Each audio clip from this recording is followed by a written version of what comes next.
another day, another signed contract na naman nga. And isa sa team ng business development ang may meeting ngayon with our client. Existing client na siya ni Octurn and nagpa-register din sila dito. And nag-inquire sila sa business permit renewal. So, ito na si Ma'am Jevy. Fully prepared na siya, di ba?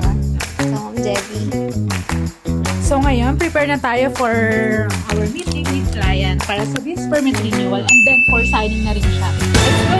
Bali sir, i-inform ko po kayo later once na nasend ko po yung engagement letter sa may GC po natin.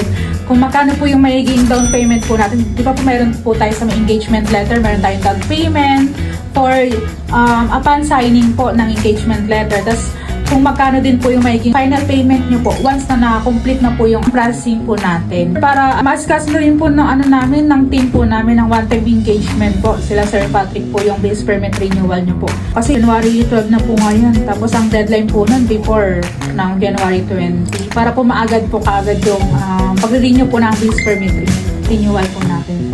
Bali, kindly wait na lang po na engagement letter po natin later. Send ko po kaagad sir para maasikaso po ng team po. Ay, wait lang. Right now, mga ka-taxmate, tapos na nga yung meeting ni Ma'am Jevy with our client. So, kamustahin natin siya. Kamusta yung meeting, Ma'am Jevy? Bali, okay naman yung meeting namin with client. Bali, meron lang siyang konting mga concern and then na-address naman lahat ng mga concern niya regarding sa business permit renewal. And then, upon endorsement din sa kanya is done yun na siya, kumbaga.